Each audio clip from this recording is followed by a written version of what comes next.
Hello. My name is Peggy Moore and I am a life coach and a school nurse. And I have been getting a lot of questions about a presentation that I have given to my school and in my whole district, my school district, of parenting kids with ADHD. And so I wanted to be able to present this to you guys and give you guys this information. So I decided to do a quick little video so it's a little bit more fun than just looking at slides. So, parenting kids with ADHD, it may feel like life is a circus, but it's really just a great balancing act. Some of the objectives in this PowerPoint or this presentation are to help you have a better understanding of ADHD and its effect on your child, to enable you to better manage your child's behavior, increase your confidence in your skills and ability to parent, and to develop a better relationship between you and your child. It's my goal is to help teach you skills to help raise your child's self-esteem. I feel so often our students with ADHD are quite often referred to as children with behavior issues. And I feel that that kind of chips away at their self-esteem. And so my goal to educate teachers and to educate parents is to help them understand how we can help these children be successful and to make sure that we are not chipping away at their self-esteem. So a couple more objectives is to work out the best way to effectively discipline your child and to provide a greater support where you need it the most. So a person is a person no matter how small. So that life feels like a circus, but it's just a grand adventure and a great balancing act.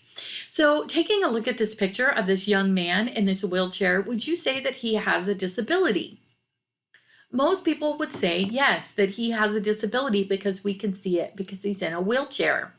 We would make accommodations for him because he's in a wheelchair. What about this girl? Would you say that she has a disability?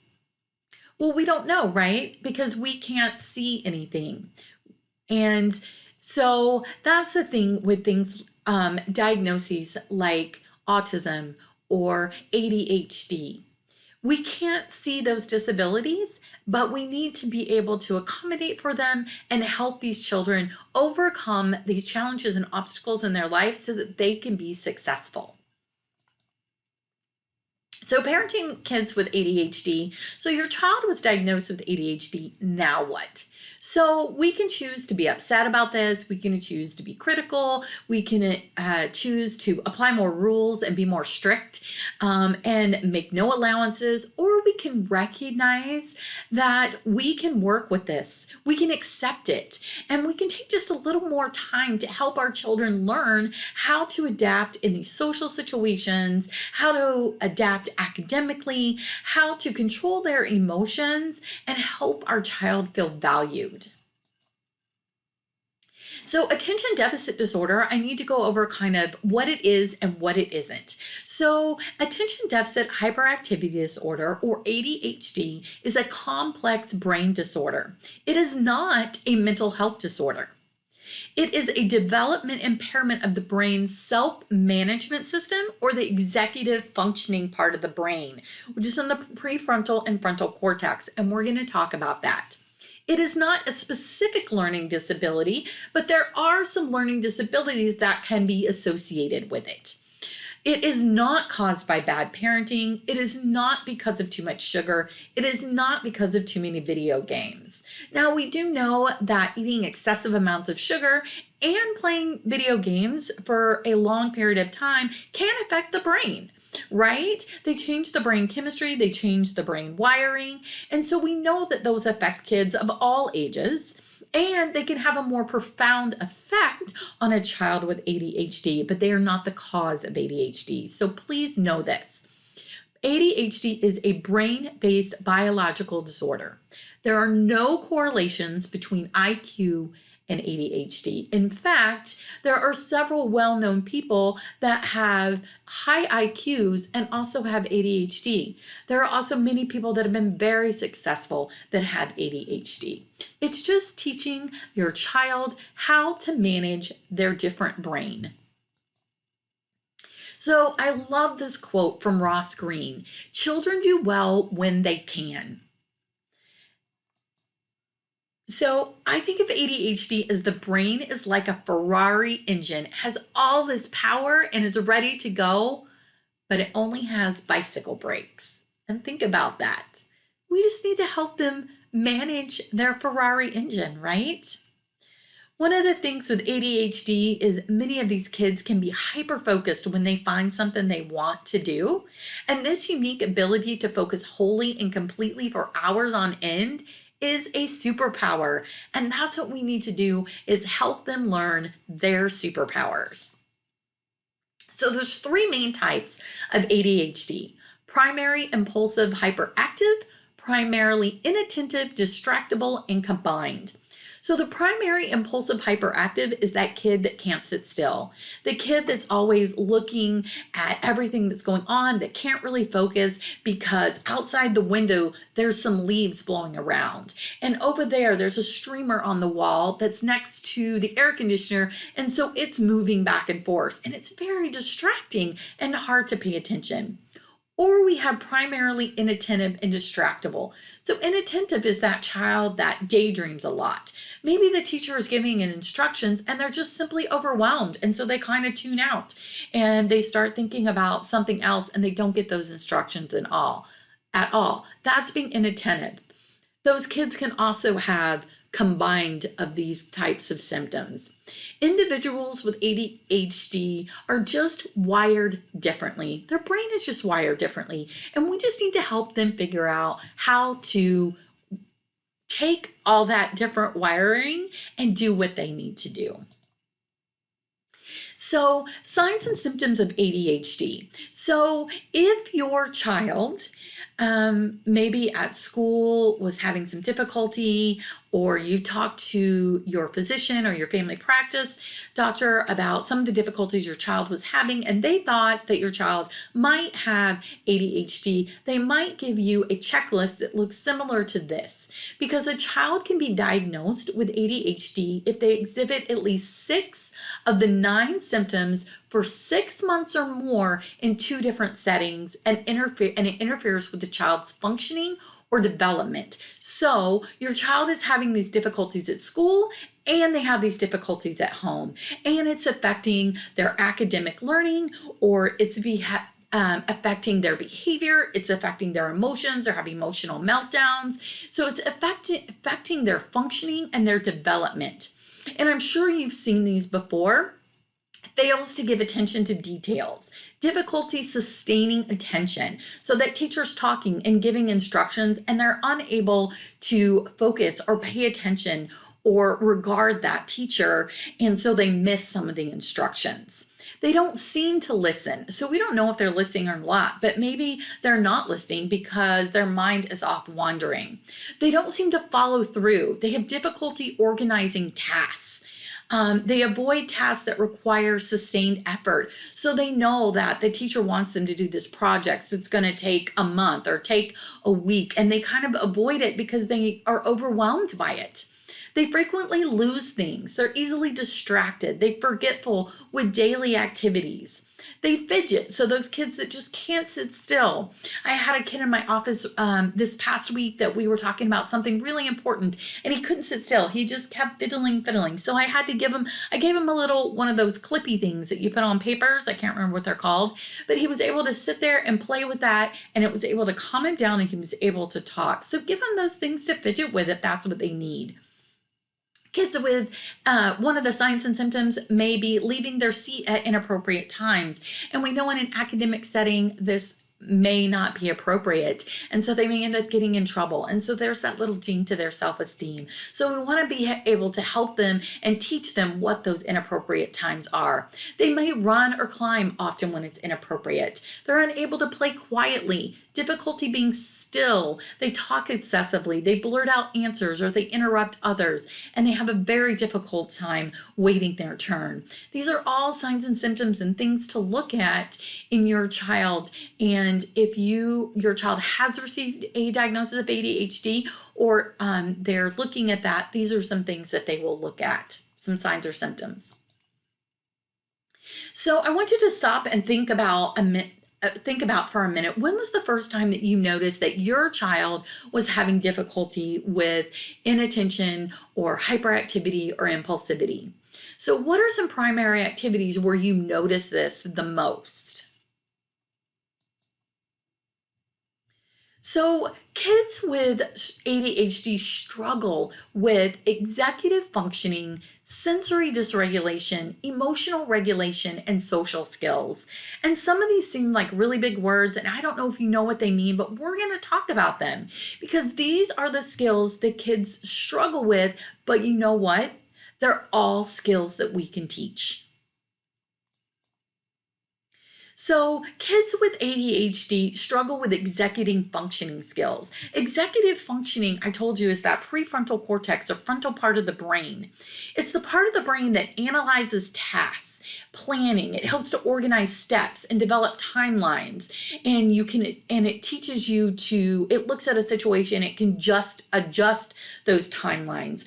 Often kids with ADHD, they're very literal. If you tell them that this is going to happen in 5 minutes, they expect it to happen in 5 minutes.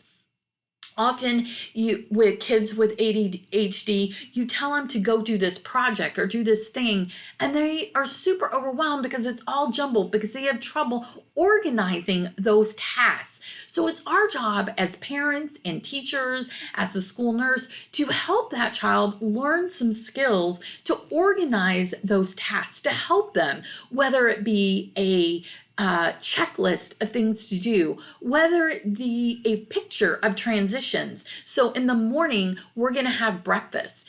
After we have breakfast, we're going to brush our teeth, and then we're going to brush our hair, and then we're going to get dressed, and then we're going to get our backpack because we got our backpack ready the night before. So maybe the night before, we double check our homework folder. We make sure everything's in our backpack. We make sure our shoes are out. Whatever you can do to help your child organize their tasks and organize themselves makes them feel successful. Set them up for success by helping them to organize those tasks in a way that they can be successful. So, a lot of kids with ADHD have difficulty with sensory processing. So, they're either over responsive or under responsive. We call them sensory seekers or sensory avoiders. So, these are those kids that are sensory seekers, are those kids that are constantly bumping into things. They're bumping into things, their perception is a little off. Excuse me, I have a little bit of a cough. They, like I said, are bumping into things. They get hurt on the playground. They're just kind of that rough and tumble kind of kid because they're seeking that sensory, that touch or that feeling. Sometimes kids will like pull their hair or they'll pinch themselves or scratch themselves so that they have that, they need that sensory that touch or that feeling. And then sensory avoiders are the ones that everything bothers them. So the tags on the back of your shirt bothers them. I know many parents that have had to cut the tags out of shirts because the kid can't stand it. They can't sit still because they got that tag in there. So those are sensory avoiders. We want things to be calmer for them to make it easier. Common sensory input triggers are things like hair brushing, tight clothes, coarse fabric, loud noises, bright lights, or strong odors. These things bother these kids. Being touched or even being hugged, wearing shoes, tart or bitter food, swimming in lakes, sticky fingers, and tags on clothes. My grandson hates sticky fingers, which I think is hilarious because he's 4 years old, okay? And 4-year-olds have sticky fingers all the time. And this is just a sensory issue. He can't stand for his fingers to be dirty. So not that just one thing means that he has ADHD. He just doesn't like sticky fingers, and that's okay. So learning these different things about your child is the most important because as we learn these sensory input triggers that kind of send them off, we can help to make that better for them. We can let them brush their own hair to where they have control. We can help them have clothes that fit them appropriately, but aren't causing them to have that sensory overload. We can watch for loud noises and bright lights. I have kids that come to me mainly for music in the cafeteria, because the cafeteria gets really loud with a lot of kids in there, or music when they're playing, so many people are playing so many instruments. There's a lot of noise, and that can be a lot for a kid that has those sensory triggers. So just knowing that, helping your child, talking to them, helping them to know that, oh, I don't do really good with loud noises. Then being able to verbalize it, to be able to advocate for themselves, is what we want with these kids. We want them to be able to advocate for themselves, to know themselves, and to be able to work life so that it meets their needs. So, difficulty with emotional regulation. I actually have a whole another lecture series that is actually geared toward kids. If you would like more information about emotional regulation, we do the zones of regulation at my school. We talk about red zones, yellow zones, blue zones, and then a green zone, which is your good to go zone. And I have some really cute videos that are geared toward kids, so I can send those to you if you want. But emotional regulation is those intense emotions where you have difficulty with frustration, impatience, excitability. So that kid that's like, I'm just done. I can't do it. Like, it's the last thing. And it's just allowing them, excuse me, to take a minute to feel that frustration, to work through that frustration. Give them a few minutes, give them some patience, and then maybe we can start that task again. So those intense emotions flood their brain. So our emotions, I told you about the executive functioning and the prefrontal cortex. Our emotions are in the limbic center, the middle part of our brain, and it's actually the first to develop. We talk about this a lot in teenagers, because teenagers rule the world with the emotional part of their brain, because their prefrontal cortex, or their executive functioning part of the brain, hasn't fully developed. Doesn't fully develop till you're like 24. So your emotions are kind of ruling your life. And so our job as parents and as teachers is to help our kids learn how to manage their emotions appropriately. I say all emotions are normal. All emotions are normal, and they're okay. We just need to learn to manage them in a way that is appropriate in situations. If we need to step out, take a time out, if we need to count to 10, if we need to do some breathing exercises, instead of having a big blowout. Because a big blowout at school is going to make them feel embarrassed. It's going to have repercussions with other kids in the classroom and with the teacher. And so we want to help them to be able to manage those we're looking at the word medication, manage those emotions. So we need to help them differentiate between minor problems and major problems. So I broke my pencil lead. Is that a minor problem or a major problem? So if they're screaming and crying and stomping their foot because they broke a pencil lead, that's something we kind of need to talk about. Is this a minor problem? Can we fix it? Or is it a dangerous threat? So sometimes kids with ADHD, everything can seem like a major problem. So just helping them learn to balance that out. And then that faulty memory, because they have what's called lagging executive functioning skills. So those executive functioning skills take a little more time for kids with ADHD than their peers. So it takes a little more time for them to be able to organize those thoughts, to have that working memory. So when the teacher says you need to do this, this, and this, you've got to have a quick short-term memory to remember that, to be able to do those tasks. And students with ADHD sometimes struggle with this.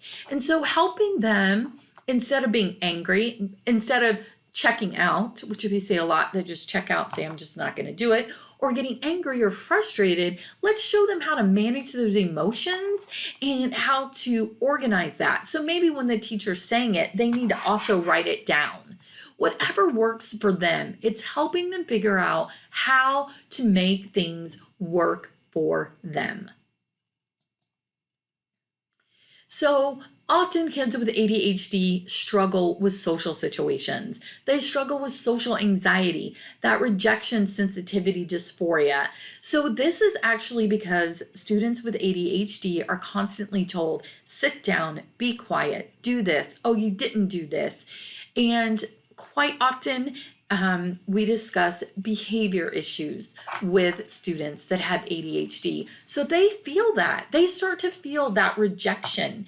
And it becomes actually has a diagnosis, excuse me, or a name called rejection sensitivity dysphoria. And that's not fair to them. So we want, number one, as parents and teachers, to be sensitive to that.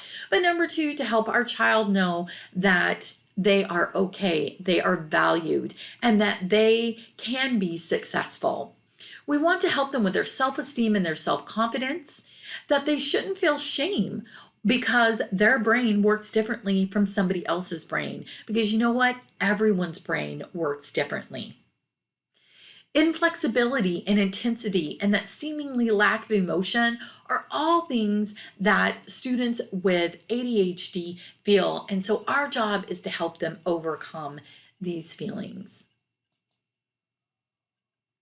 This is another thing that Ross Greene says that I love, and that is behavior is a form of communication.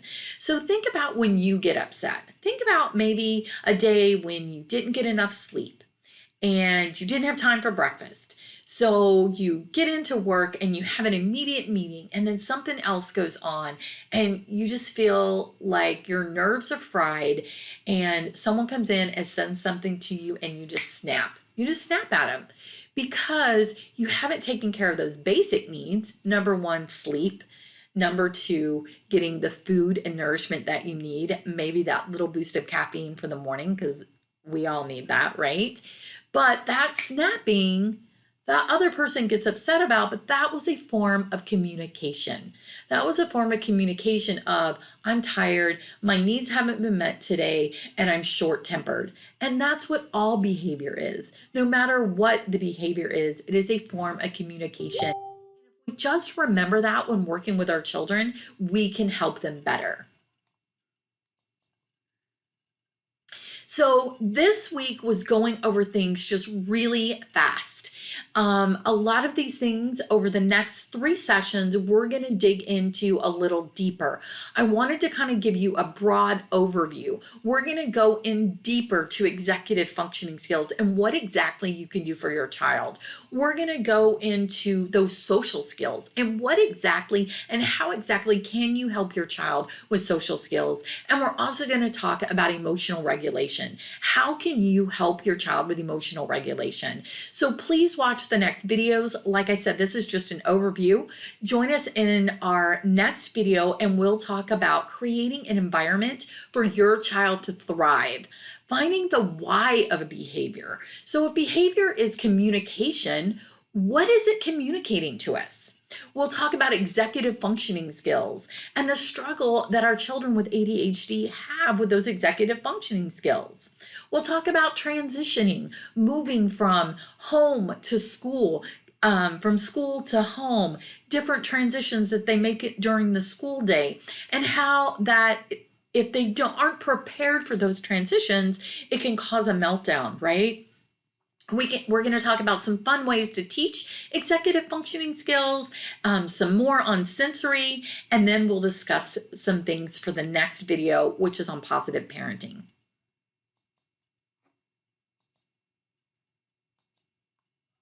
So I hope you guys enjoyed this video, and I will see you in the next video.